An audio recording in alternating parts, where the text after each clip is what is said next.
What's up, guys? Emter Knows Hoops back today with another video. And today, guys, we are going to be going over the trade deadline. So, in today's video, there's not really going to be as many clips or anything of the sort. I'm just going to really be trying to talk to you guys through the trade deadline, the teams that I sort of, took note of. Because, for example, the Warriors got Corey Joseph. Is that really worth me spending time or you listening? Not necessarily. So, before going any further, you guys have been doing fantastic. We are at 613 subs, which is incredible. Please, guys, please leave a like, comment, subscribe, join the Discord. We're watching games in there all the time, enjoying it. Link in the description as always. Let's get to 650 subs by the end of next week. So, today, we're going to just sort of go team by team here, sort of just as I wrote it down on this piece of paper. And I'm probably going to get talking about teams that didn't do any moves more towards the end. So please stick through with me. It might be a little bit. So we're going to go with all the teams I gave a B. Because there's only one team that got an A, or two teams. My apologies. Two teams got an A. And then some teams got lower than a B. The first B I got was the Suns getting Royce O'Neal. To me, that's a nice pickup because they got what they needed. They already have shooters, so that's not necessarily a concern, but they got defense. And Royce O'Neal is still a good to solid defender. We literally just talked about that in my Nets video. So that's a nice move for them. The Celtics get a B or a B minus, whatever, for Xavier Tillman. For a team like this where their bench is, no offense to a lot of these bench players, is not very good. Always adding some form of depth, especially to the big position when you have a Porzingis and an older Al Horford. Never a bad thing to get. So it's a good move for them, right? The 76ers, I put it at a B. Because to me, it's a B plus to an A minus move to get Buddy Hield. But I also do think it's a bit of a negative just throwing away Pat Bev for nothing. Now, Pat Bev isn't some generational team-changing guy, but especially when you look at, the Pat Bev podcast and you listen to how he talks about the way he helped push Embiid, it seems a little odd to me giving him away for nothing. And that's where I bring in the Milwaukee Bucks, who also got a B, because to me, getting Pat Bev, again, not world changing, but the one thing this team is trying to really help shore up is their defense. And while Pat Bev, again, is not the greatest defender on the planet, I think he could for sure bring some grit, at least on the perimeter, that this team really needs. Then I have three teams with a B+. So we could consider this in the B range. The Dallas Mavericks. I almost gave them an A. I was so close. But I had to be realistic about the quality of players they're getting. But man, to me, Daniel Gafford's an A- move by them. One, Derek Lively's hurt a lot, unfortunately. And two, this is a team that always likes a good big. So to me, having a rotation of Gafford, because if it was up to me, if I'm Jason Kidd, I'm starting Daniel Gafford for now. And I'm getting Derek Lively off my bench, which is huge. Excuse me, guys. Goodness gracious. I just think, to me, that's a really good move. And then getting PJ Washington. Talked about him in my other rebuild report about the Charlotte Hornets. And that's a very nice pickup to me. For them to get PJ Washington and Daniel Gafford, which helps their front court. They offloaded Grant Williams, right? They got rid of Seth Curry, who wasn't really playing anyways. And I believe they mostly unloaded were like 2 first rounders or like a first and a couple seconds. Relatively cheap. And again, obviously, when you have a dude like Luka, you really can't sit around. Now, at the same time, is it always the best move because you never know? That's fair. But to me, shoring up that front court is always important, especially with a team like around Luka and Kyrie, where the perimeter defense isn't going to be the best thing in the world. Always good to reinforce that. So to me, they get a B+. The Washington Wizards get a B+. They got a first-round pick. I'm not going to waste a whole lot of time here. You're rebuilding. You always want draft capital if you can get it. I believe it's like or it might be the pick they sent to the Hornets, but it was like a top 2 protected pick. And as long as Luka's healthy, the Dallas Mavericks will not be no top 2 pick. OKC getting Gordon Hayward. I like this move for two reasons. One, they finally let some of these young dudes go. I think the one issue OKC was going to run into at a certain point was they had all these young dudes. And unfortunately, or fortunately for them, they found mostly their guys, right? Even in a Cason Wallace, Isaiah Joe, again, obviously Shea, Giddey, Holmgren, all those guys, the Jalen Williams and J-Dub. But dudes like Trey Mann sort of fell to the wayside. Now, again, I don't think this is going to be some case of like, James Harden, sixth man, like Trey Mann, we just missed out on the next big superstar of the league. But I think this dude could be a legit dude in the NBA, a legit starter.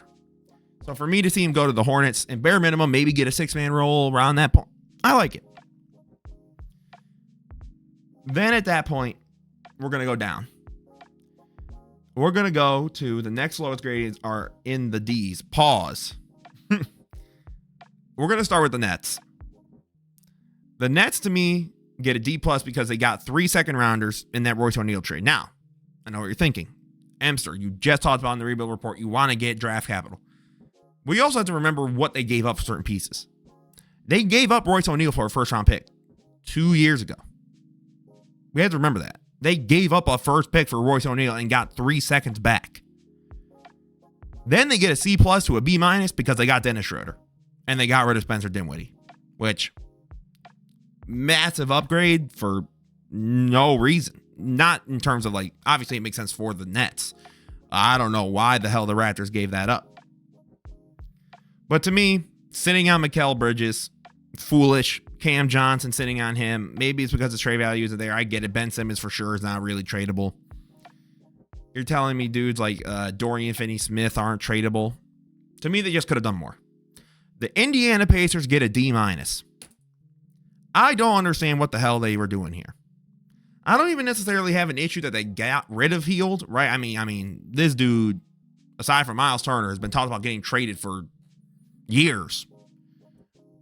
But you got him back for Marcus Morris and Furkan Korkmaz, who you then released Korkmaz. You then traded Morris to get Doug McDermott and 3 second-round picks overall.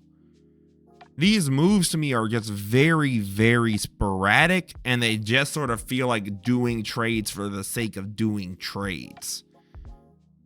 I'm not necessarily the biggest fan of what Indiana did there. Again, to me, the Siakam move, wouldn't count because it's not at the deadline.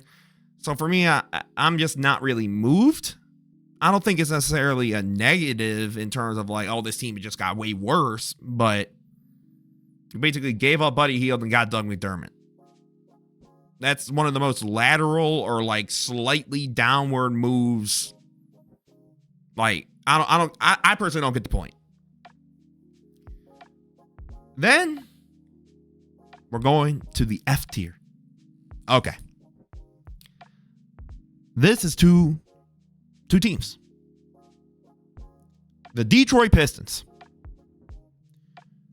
Guys, what are you doing? I thought the whole thing was you had these valuable assets like a Bojan Bogdanovic, and you had stood your ground. We are going to get first round pick capital. But then last year, when it was reported that you got first round pick capital for him, you turned it down. So instead, they decided, let's get Evan Fournier, Malachi Flynn, Quentin Grimes, and a guy, quite frankly, I've never even heard of, and 2 second-round picks. What? That don't even make sense. You're rebuilding, and you gave up a first-round pick level dude for nothing. Quentin Grimes is cool. If they're really believing that Quentin Grimes is something crazy special, okay, I guess that maybe they will have 5D brain this like 3 years down the line. But if not, in the more realistic sense that nothing really comes from it, I'm frankly just lost. I don't understand what the hell the point of this move was. And then the other one, the Toronto Raptors. Guys, Toronto, You know you're rebuilding, right? You know you're not some championship tier team. You know you're not even necessarily a playing caliber team.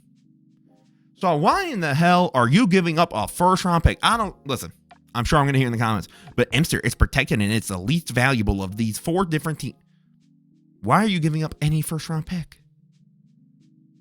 You literally were playing it smart for once. You were willing to put the chips down and say, we're giving this up. Let's get something back. You really didn't get a whole lot for OG. I mean, you got, Barrett and Quickly, which is well and good. But you didn't get any as well as pick capital as you could have. Now, Siakam, you got the pick capital while you still could. So I give you, that's fair. But you're giving up a first round pick for Kelly Olynyk and Ochai Agbaji. Kelly Olynyk sure as hell is not going to be staying in Toronto. And if Toronto gives him that much of a bag to get him to stay, they're already making another mistake. Not that Kelly Olynyk's bad or not deserving of an extension, but it's all relative. To me, this just I don't understand what logically sits there and makes them think this, right? Okay. So these 2 teams that are in rebuilds have made moves that have either not helped their rebuild at all, or is them trying to act as if they aren't in a rebuild. And that's just infuriating. I want to get to the A. Now, technically, this could have been a B plus 2. But to me, the Hornets get an A. Why did the Hornets get an A? Because they had assets, like I talked about earlier, that they held on to, and they said, let's actually move them. They got a first rounder from the Mavericks, right? Which is always good for a team like that. They got Grant Williams, who could be a good vet, They moved off guys like Terry Rozier earlier, and you got draft capital for him while you still could. Right? All well and good. Guys, we got to just talk about the straight up winners of the trade deadline. The New York Knicks have unironically fleeced the NBA. Like a thief in the night. They unironically got Bojan Bogdanović, who was hyped up to be, again, a first round pick tradable level asset. And you said, here are some bench guys that we don't ever really play and a young guy in Quentin Grimes, and we'll give you a couple seconds. And you got out of there. And you got Alec Burks. Now, Alec Burks to me is not some world changer, but this is an A+++++. I mean, at this point, when the team's fully healthy, you've got Brunson, OG, oh my goodness, and now I'm blanking, Bojan, Randall, and Mitchell/Hartenstein. That's beautiful. Like, even if they don't win this year, which I don't even necessarily think they will, or make the craziest deep run, I think they're probably a second round team, maybe ECF if things really go their way. But man, this is the way to get your organization pushing in the right direction. You give up no first round picks for OG Anunoby or Bojan Bogdanović, which means now, let's say, end of this year, next year, Embiid wants out. The Knicks can have the biggest grin on their face and they can throw all the draft capital in the world and say, you can have it. We want Embiid. And at that point, you're running Brunson, OG, Bojan, Randall, and Embiid. That is a legit starting 5. Very tough. To me, the Knicks are finally like, I'm just so happy to see. You see, I have a buddy in the Discord. Shout out to Rube. He's a Knicks fan.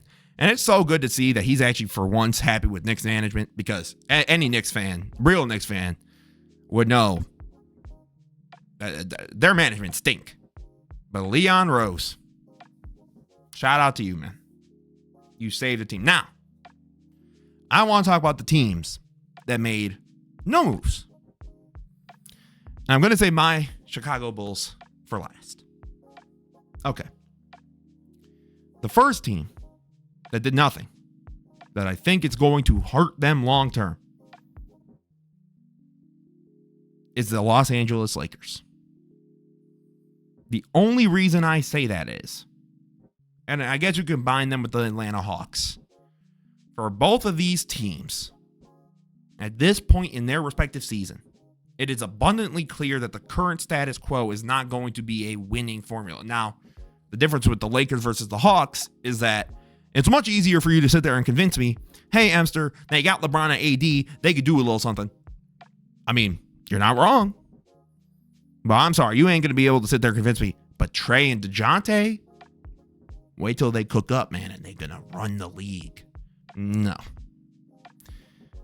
To me, not moving DeJounte, I can kind of get, and you could see too, I definitely think the Hawks towards the end were trying to gas up any trade value for DeJounte and just couldn't get a buyer. And I think the Lakers didn't want a name chase, but to me, I would have just pulled the trigger. If they just want a D'Lo in a first or a couple seconds, do it. Do it. Like, to me, I get it. You don't want to get put back into the, well, they're just name chasing, blah, blah, blah. But to me, DeJounte is a genuine upgrade. Now, of course, I've also heard from Lakers fans about how, you know, the fit isn't necessarily there. But sometimes, man, the talent, if it's just that much better, you take it. Okay. Another team that didn't do anything, but I'm not too sure how I feel about it, is the Sacramento Kings. To me, I think they for sure could have still picked up somebody. But they didn't really do anything. So they're kind of just like, we're going to bet on ourselves here, which isn't bad.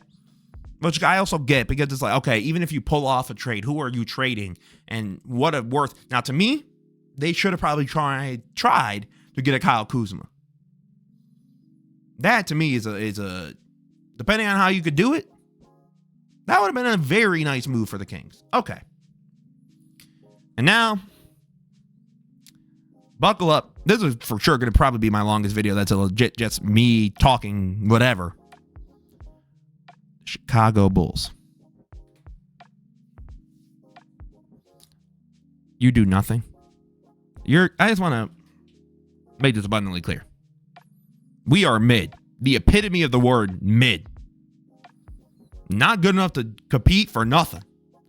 We will be competing for a play-in spot and maybe one more play-in game. And at our absolute best, if we played the Bucks or the Celtics, we would get a Vucevic or DeMar one-game masterclass, and then it's over. And I just want to understand something. So my buddy on the Discord sent me a link talking, about our GM and how they stood pat. By the way, this is the third straight year we had done nothing at the trade deadline. Now, the first year, I somewhat understand. Lonzo got hurt, and I don't think any of us expected Lonzo to still be hurt now. So when that all happened, it was like, okay, well, this team's looking really good, and we don't really know what we're moving. You're telling me right now we're keeping Caruso, we're keeping Drummond. Levine, I guess, got hurt, right? And he got the surgery. We keep DeMar.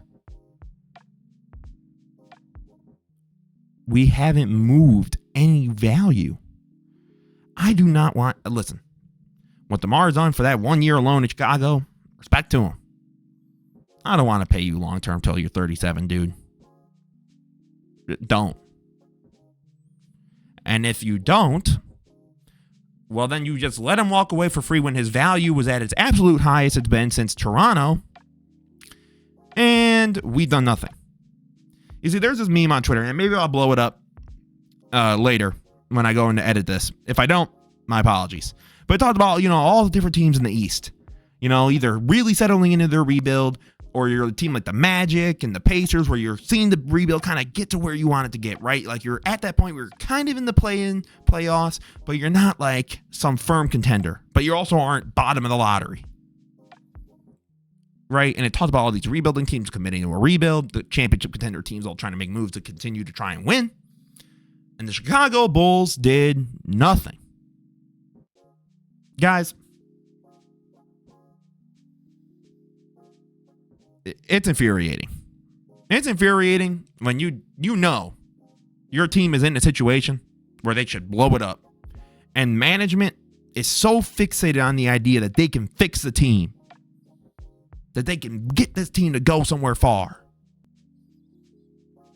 At some point, you got to look in the mirror and say, we gave it our all. Like, to me, that first move to try and get Vooch, to get Lonzo, to get DeRozan, like, sure, yes, it turned into, Franz and all that, and I get that. But if you're willing to just say we made a mistake or that it didn't pan out quite like we thought it did, especially once Lonzo got hurt, we're going to move on and go back to rebuild. That's fine. But it's this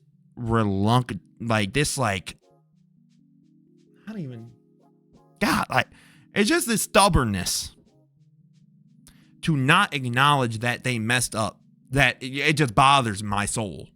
My soul. Those are the worst kind of organization, or just the worst kind of management moments. When you can tell that they just do not read the pulse of their team correctly. And to me, guys, this trade deadline, right, in comparison to the last 2 years, more lackluster.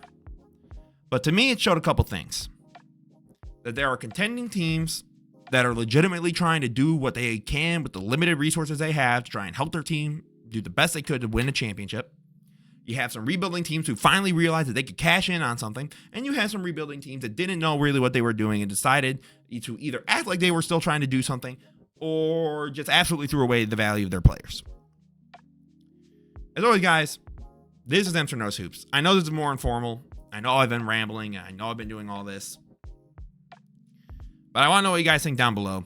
Leave a like, comment, subscribe. Do you enjoy these kinds of videos? Do you not really care? You want me to just go back to player team? But thank you all so much for your love and support. Have a beautiful rest of your day, guys. Peace out.